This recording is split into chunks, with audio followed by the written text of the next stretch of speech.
In today's episode, we're interviewing Justin Nickerson, Director of Apollo Auctions here in Brisbane. Justin is going to be providing a market summary, what he has been seeing on the ground throughout Brisbane throughout the first months of 2024 in terms of an auctioneer's perspective. We've got some great data to share with you, so stay tuned. We hope you enjoy this episode. Welcome to the Brisbane Property Podcast with your hosts, Melinda and Scott Jennison. Hi, everyone, and welcome back to another episode of the Brisbane Property Podcast with Scott and Melinda Jennison. And we have a guest today who's actually, I think, probably going to earn some frequent flyer points. You've been on here a few times. Welcome back, Justin Nickerson.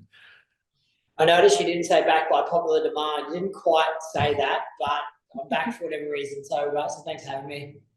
It is probably by popular demand. We just didn't want to, blow your horn too much straight up. But you have been on 5 previous episodes. And in fact, since August 2021, in the first episode that we recorded together was episode number 66. The current episode is number 205. So we've come a long way in that time, but you've come on twice throughout 2022, twice throughout 2023, and here we are for the first time in 2024. So we really have tracked a lot of different market conditions together through the boom off the back of COVID, through the retraction where we saw Brisbane property values decline at a median value level at the fastest rate on record in the shortest time frame. And yet here we are again in a market that appears to be, quite buoyant, and we've certainly seen a rebound in that time. What are you seeing, Justin? Obviously, the director of Apollo Auctions, you've got a lot of on-the-ground experience in terms of what's happening in the auction scene. So what's been happening in the last quarter here in Brisbane based on your observations? Yeah, I think it's been kind of steady as she goes a little bit. It's sort of been what we experienced at the back end of 2023 has kind of continued on really in normality, or normality as we sort of know it presently. The one kind of concern or light concern we had was that the stock levels were so light in 2023 that if that changed, or when that changed, because it had to, that would upset the apple cart a little bit. But we haven't really seen floods and floods of stock or listings come to the market. We have definitely seen it be a little bit freer and easier than what it has. But that's probably been met with, buyer encouragement, with interest rate holds and things like that. Enough reasons for buyers to be transacting in the market. So it's really been steady as she goes. The past 18 months, I guess it's the only thing is it can be inconsistent at times. You can have little pockets or inconsistencies where either there's a lot of interest or it's more challenging to get the requisite interest. But all in all, it's been a pretty normal, stable market, really. Justin, we on our market updates, and obviously a lot of information we use, we go through a lot of the research you do at Apollo Auctions, which thank you for that. We do appreciate that information as well. I know you talk about different things and steady as she goes, and we briefly chatted before we started on air, and you asked how we're sort of seeing things, and I mentioned the different times of year, how that has an effect on the market. So school holidays, and we talked about this in some recent episodes, how people during school holidays put their hands away and say, no, I'm not going to sell. I'm going to sit quiet. Buyers seem to do their family things, I guess. And then post-school holidays, all of a sudden there's action. And we've probably seen ourselves on the ground. That happened in that early part of this year. And then off the back of the Easter holidays, again, we're seeing that little bit of a surge again on interest in the property market. Do you see the same sort of things when you're out and about auctions? Look, a little bit. We probably don't feel the school holidays as much. I guess I'm the worst person to talk to. My 2 children, one is 3.5 and one is 4 months old. So we don't really work on a school holiday calendar. Like, we actually had a funny experience where I turned up with my daughter to take her to dancing lessons on a Saturday morning and didn't realise it was school holidays, so they weren't on. So we kind of exist in this bubble where school holidays don't really exist. I think we can notice a little bit of a fluctuation in attendance at auctions sometimes with school holidays, but I don't think we notice an upswing or a downswing in clearance rate. I've got a genuine belief that if a buyer has been looking to purchase and they find a property, they're not going to miss it because they're away on holidays or school holidays are on. What you may have is people that I think holidays are a regrouping time, so they might go away. They might have the conversation they haven't had time to have in the early part of the year. I know that was certainly the reality for my wife and I. We had a frantic start to the year. Across the Easter break, you actually have time and space to talk about life plans, goals, what does it look like? So it doesn't surprise me that a company, like you guys get really busy off the back of holidays because they probably have had a chance to regroup, work out a battle plan. But in terms of people that are actually firing right now in the market, I just don't think we see a massive fluctuation in that. Other than people saying, "Oh, it is school holidays," I don't think it really makes a difference to their mindset. It's interesting, just talking about the fact that you've mentioned it really is a normal market from your perspective as an auctioneer, and it has been quite similar for the last 18 months. From our perspective, obviously, we work in the Brisbane City Council region. We're not active in the Logan Council, the Ipswich Council, Redlands, or in the northern parts of Moreton Bay, nor are we active on the Gold Coast or the Sunshine Coast. Are you seeing any regional differences between different markets within those areas based on auction activity or clearance rates or the volume of buyers that are registering for individual auctions? Yeah, I'd probably say the Gold Coast is probably in a touch stronger to start the year. Not significantly, but marginally. We probably have experienced Sunshine Coast as well, is going very well at the moment as well. Regionally, Logan, Ipswich, Toowoomba, it's probably been really consistent with Brisbane, I think, in a lot of ways. I just think it's been that it's also been price point dependent. The very high end has been really strong. That kind of late ones to mid twos, second or third home price point has been quite strong and competitive as well. It's been kind of probably the early ones to mid ones. It's been the more challenging price bracket, I'd say, to sort of start the year. And then sub that, it's been pretty competitive as well. So I think it's been that kind of price point and probably suburb or product specific rather than region specific, but definitely the Gold Coast has had a pretty strong start to the year. When you talk about products, Justin, what are you seeing houses units? We've changed Brisbane, I think, and auctions are becoming more and more the norm, I think. Are you seeing more units come into that space as well? Yeah, I think the biggest shift has been, 5 years ago, if you had a renovator, that's what everyone wanted. Everyone's falling over themselves to buy. You knew you had a red hot auction. If you had a unit, you're like, oh, this might be a bit challenging. It's almost inverse now. If you have a renovator, it's more challenging. If you have a unit, you're hot to trot. So it's interesting that buyer interest has probably changed. Affordability has been a big point of view of it, particularly around building costs. Building wait times have led people to really search out finished products. And a lot of cases, people are searching and finding finished product in terms of a unit or an apartment in a location that they would have had to buy a renovator or a block of land to get into. So they're gravitating towards, we want to have kind of that experience right now rather than trade that in for a bit more land under our feet. So yeah, it's been interesting how that has changed, and no doubt that'll continue to evolve depending on building costs and wait times, how they continue to play out as well. Justin, I know that our team have been actively bidding at auctions where you've represented the seller and as the auctioneer. And in one instance, I recall a property in Tarragindi. I think there were 17 registered bidders on that particular property. Are you seeing any things that properties have in common for those properties where the demand is so strong that you have that huge volume of registered bidders versus other properties that might be more in line with the average bidder registrations, which I believe is sitting anywhere between sort of 3 and 4 at the moment based on your data? Is there a difference in the property type or the location that's really drawing those buyers into some properties compared to others? Yeah, I think scarcity is the biggest one. So if it's not easy to be replaced by another listing, that's where it becomes really popular. That one in Tarragindi is a prime example of that. Although it needed to work to be done to it, the position that it was on the hill in a street that was really sought after, been held to the family for a long period of time, meant the buyers couldn't easily replace it if they missed it.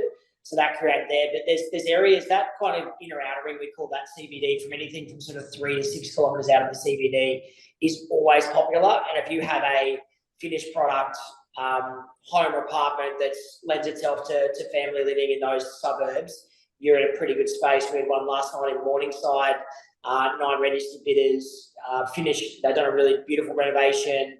Wasn't a ginormous home, but it was big enough. Living on one level out to backyard, which is exactly what people want. And there was met with really good interest. So Morningside's always popular because Morningside straddles between being close to CBD proximity for commuting, but also cafe scene, parks, things like that. So those sort of suburbs are always popular. And if you can throw something where people don't have to do work to it on top of that, then you just about kind of hit that formula. You're a local in Brisbane, aren't you, Justin? Sure am, yeah. What's have you got a favourite coffee shop? Because I know you mentioned about coffee shops and things like that. Have you got a favourite coffee shop? My favourite coffee shop is the one that will serve me when I'm running late for an auction quickly.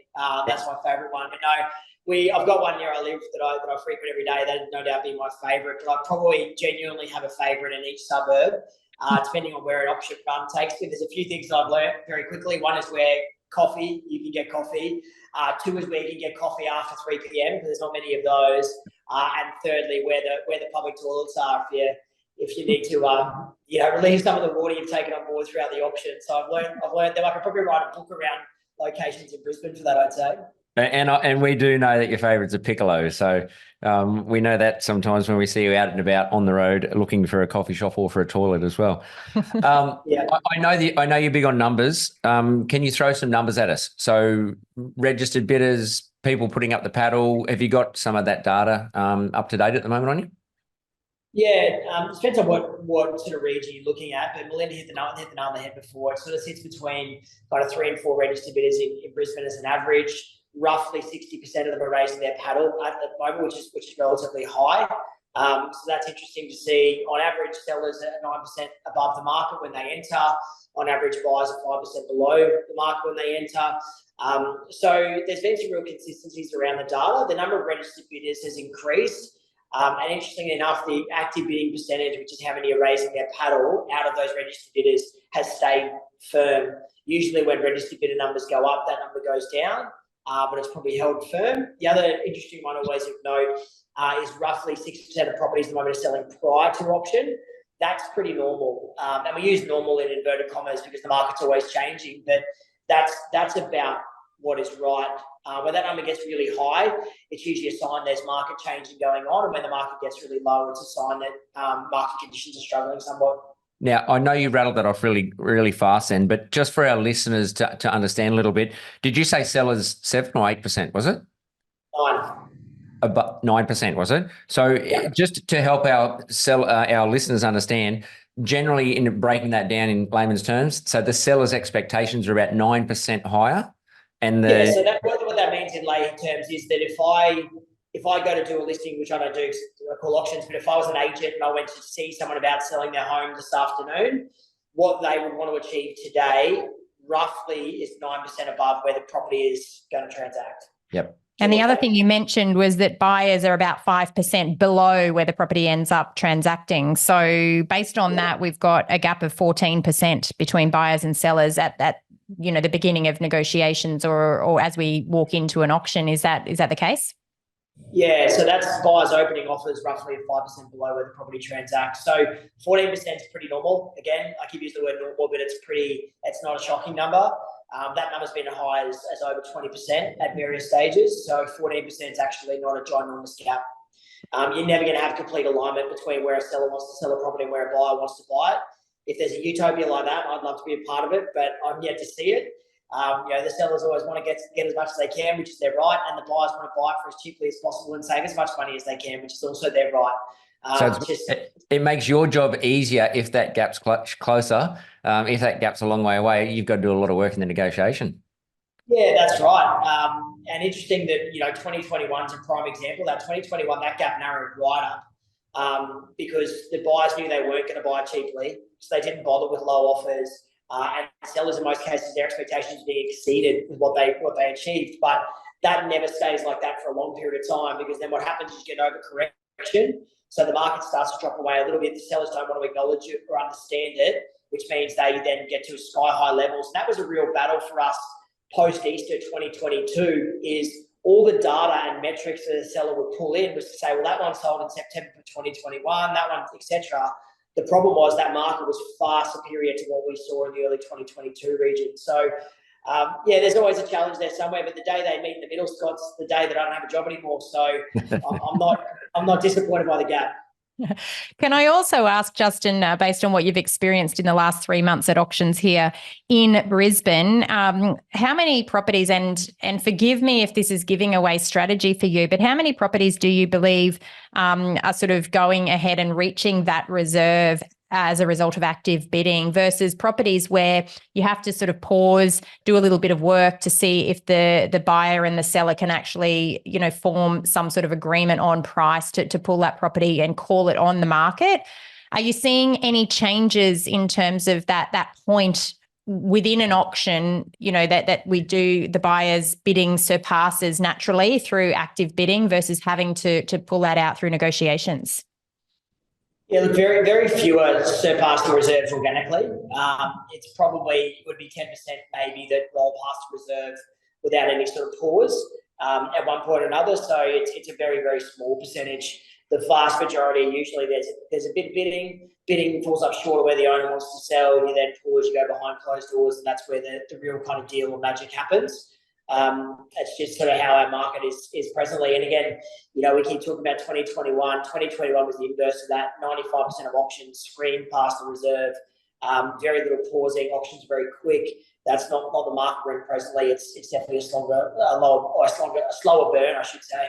Yeah. And it's interesting because when we were looking at that buyer-seller spread, you indicated before 9% or sellers are 9% above where the property ends up transacting and buyers are 5% below. So perhaps that indicates, that could be an indication as to why 10% only roll past reserve during active bidding and the other 90%, are needing to pause and negotiate to bring the prices together, given that sellers are further away from the sell point than buyers.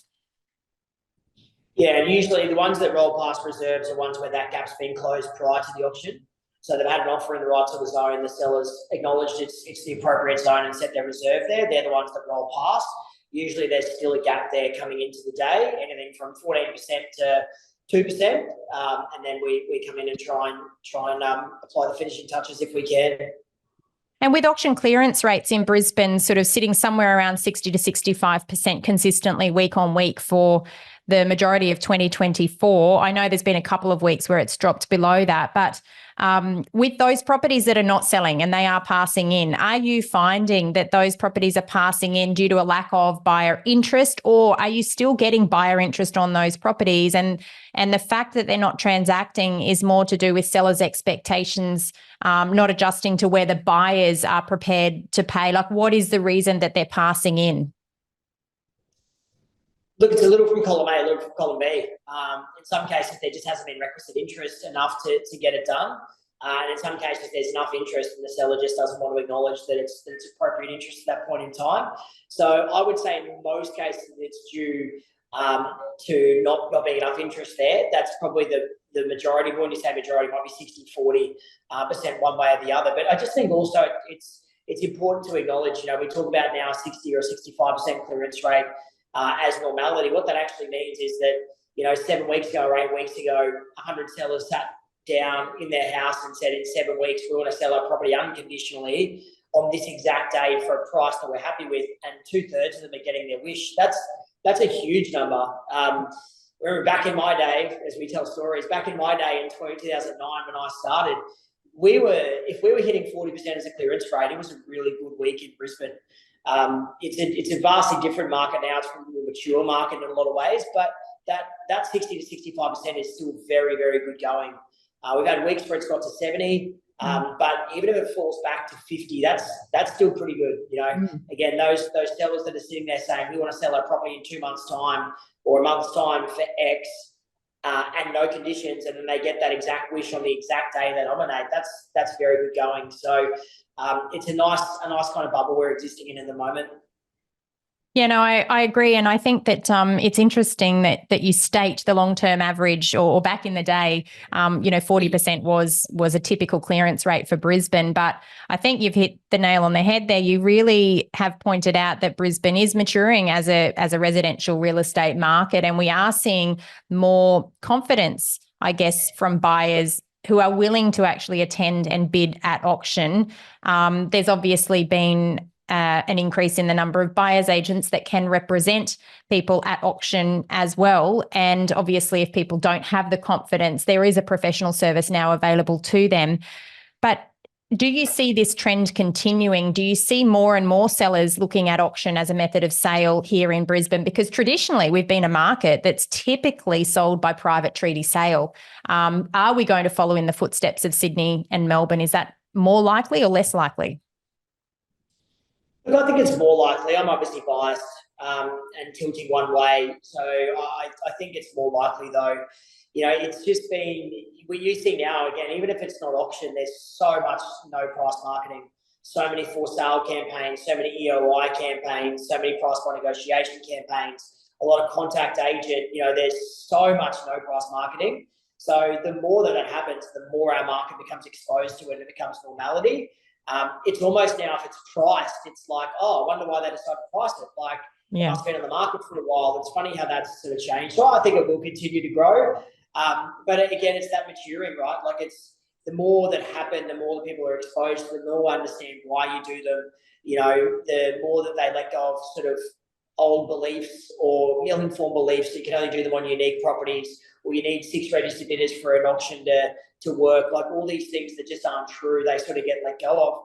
It's funny, back in 2009, if we had 2 registered bidders in an auction, we just about pull out the champagne and spray each other down before the auction started. We're that excited. So things change a lot, and I just think as auction has grown, it's grown, and that's created more momentum. It's interesting because when you've just pointed out there that a lot of properties are listed without a price. It's one of the biggest frustrations of buyers, and it's a reason that a lot of people, become frustrated. They reach out to professionals like us to get an understanding of what will their budget even buy. But we even have clients that upon initial engagement are quite scared and timid and unsure, uncertain about going to auction. They're like, I don't want to buy a property at auction. And we'll always ask the question, why is that? And usually it's some perception of you going to overpay. But the reality is, at an auction, you can see exactly what everybody else is paying because the competition is there right in front of you.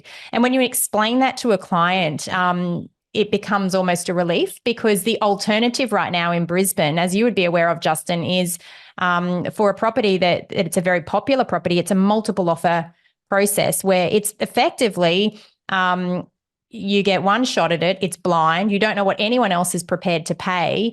And we do see, some people pay well above what the next underbidder, might have been prepared to pay in that situation, because it's blind. You don't have any transparency.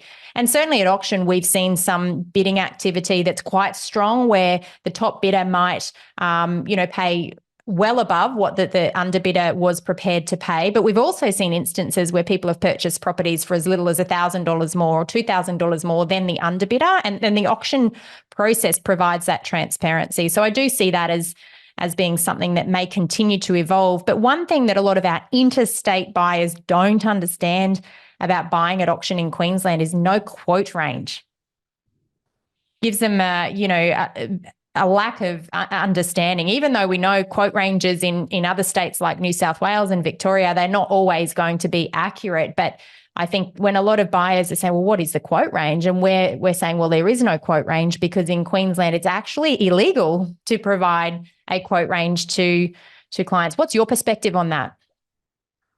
Yeah, look, it is difficult and frustrating. If we had national legislation, everyone's life would be much easier, but there's too many stakeholders to sort of make that happen. I just think it's also, there's a lot of confusion about what you can and can't say. And there's also, like, an example is, right, you go to one of the portals and you go to an auction property and you go, okay, well, I'll send an inquiry to get some more information. One of the tick boxes on more information is price guide. Like, that's a clear inference to a buyer that they can give you that information. So, it's like you need to have price guide brackets. But if Scott agrees he's going to be breaking the law, close brackets, like that doesn't help us at all, because it means buyers expect it. Well, I went to the portal and it said their price guide, so why won't you give me one? Like, so things like that just make it a little bit more difficult. But at the end of the day, the hard thing about a price guide too is that you're asking a seller to forecast what they're going to sell their property for, and most of them have no idea. Like they think they know the price they'll accept, but that's very different to the price that they might sell for in 3 or 4 weeks' time, depending on market conditions. So, you're throwing a dart on a dartboard on the first day of a campaign, hoping that it hits the dartboard rather than hits the wall and falls off. So I just think it's simpler for no price. Buyers tell us they hate auctions because there's no price, but then they hate multiple offers and the lack of transparency. So there's going to be an element to every buy, every purchase that you don't really like. It's just a matter of navigating through that and not letting that sort of steer you away from a property that you really want to transact on. Justin, I want to keep our viewers understanding that you are human as well, and not just an auctioneer and with all the data. But you mentioned your girls are into dancing, which obviously you're good at, and you're into dancing. Do you get an opportunity to follow any sport in Brisbane? My daughter's into dancing. Yeah, she's 3.5, so she's right into dancing. I do. I'm a big Brisbane Lions fan, actually. Lions? So which I'm feeling much better about life today than I was a week or 2 weeks ago. I went to the grand final last year, which is as disappointing as it was one of the best days of my life. So big Lions fan. Don't mind the Dolphins as well. I'm sort of out in near Dolphins territory, grew up around there, so I don't mind the Dolphins as well. But if I had to pick one sporting team, it'd be the Lions. Very good. And look, I know we've talked about the auctions and the honesty, as Melinda touched on with multi-offer, and it is really difficult for some people. I think auctions are the most honest way to buy a property, to be honest. It's transparent, it's very open and honest. As Melinda said, people can pay overs on multi-offer, but you also some people missing out and saying, I probably would have paid a little bit more. And that's really hard to see sometimes. Whereas as we talk about an auction, you'll buy it what it goes for. If you run out of money, you run out of money. If you know what the other person is prepared to offer, and if the seller sells it for that, you know that's what the market's prepared to pay. So I'm a big fan of auctions. I do enjoy auctions when it's run by a good auctioneer as well. Yeah, they're pretty hard to find. Plug for you. Present company excluded. But I think they're a really good process. And clearly I'm biased because I'm an auctioneer, but the beautiful thing about it is there's transparency, and transparency is an asset to everyone. The great thing from agents, we say a lot, is that if a buyer misses out on an auction, they won't blame the agent because they saw the person that bought it from them. In a multiple offer scenario, that the blame usually unfairly is attracted to the agent because they're the visible part of the negotiation. So that transparency is good for everyone. But also, I think there's a time and a place for auction. There's a time and place for private treaty. And we say about auctions being agents being versatile is very important, being able to do everything rather than just saying all I do is this, and you need to fall in line with that is a very important asset to have. I think we've unpacked some really good information for our listeners today, and I think if I was to come up with the top 3 takeaways for this episode, the first would be that there's been an increasing trend for auctions in Brisbane, certainly since you've been an auctioneer. When was that? 2018, did you say? When I became an auctioneer? Yep.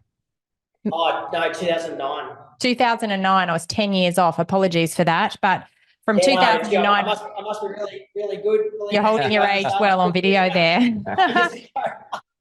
So there's been an increasing trend over several years where we've seen auction clearance rates shift from around 40% being normal to around 60% in Brisbane being the norm. The second takeaway I'd say is that the buyer-seller spread in Brisbane at the moment is sitting at around 14%. And if you are a regular podcast listener, you will know that when we recorded the episodes with Justin back in 2022, when we were seeing markets retract, that buyer-seller spread was much wider simply because the sellers were still expecting higher values in a market that was declining, and buyers obviously were quite fearful at that time. The third takeaway I'll mention is that the market from an auctioneer's perspective here in Brisbane is quite normal. We're still seeing, quality properties with multiple registered bidders sell well, but there are those properties that are attracting fewer buyers. And in fact, I didn't dive into that a little bit more. Is there something that you can see that's in common, that those properties that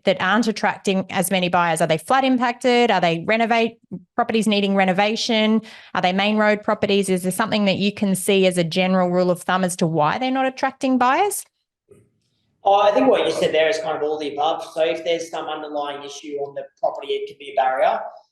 Flood affected is a big one because it's right in the recent memory of everyone. So flood affected, train noise, main road noise, anything of that nature can just create that hesitation. And hesitation in the market where it's not flying can be more challenging. But everything will transact at a price too. It's just about factoring into the price. Yeah, good point. Justin, I'm always careful to ask this one, but what do you see coming up for Brisbane? Are you seeing lots of properties come to the market? How are you seeing the market yourself? And it could be a personal view. What do you see for the Brisbane market for the remainder of 2024?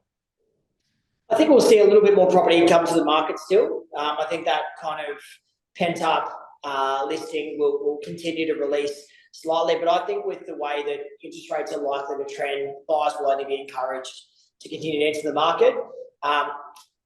Maybe not investors as much, but particularly owner occupiers will continue to be a really strong driver of our market. So I think we're in for a nice 6 months ahead, or 7 or 8 months as it may be, to sort of close out the year. And then it'll be kind of all bets are off a little bit to start next year again. It sort of feels that way. The other thing is we've got an election coming up in October. Traditionally election years are really holding years because everyone wants to wait to see what's going to happen at the election. I think because it's not necessarily an election right now that feels like it's majorly in the balance, it's probably not as bad as it usually is. But that could be another thing that sort of stimulates the market as well. So yeah, it's interesting times, I think. Perfect. Excellent. Well, look, I think we've covered a lot there. I think it's time for you to go and get yourself a piccolo and continue your day. I think you're right. Yeah, I think you're right. And look, I really appreciate it again. We will get you on again, no doubt. Seems like the trend is twice a year for you. So no doubt we'll see you out and about on the road at some auctions very shortly. Again, Justin, I really appreciate you taking your time to have a chat to Melinda and I. As usual, I will let Melinda close out and wrap things up. And from me, take care and bye for now. Justin, thank you. We're always very grateful for the time that you generously give to our audience in providing some insights in terms of what's happening throughout the Brisbane auction scene. So thanks again for your time today. Thanks, guys. Have a good day. Hey? Will do. Thanks, everyone, for joining us again on the Brisbane Property Podcast. As always, if you've enjoyed this episode, please leave us a review. Also, don't forget to share this episode with friends and family. As always, we hope to speak to you again next week. Until then, bye for now.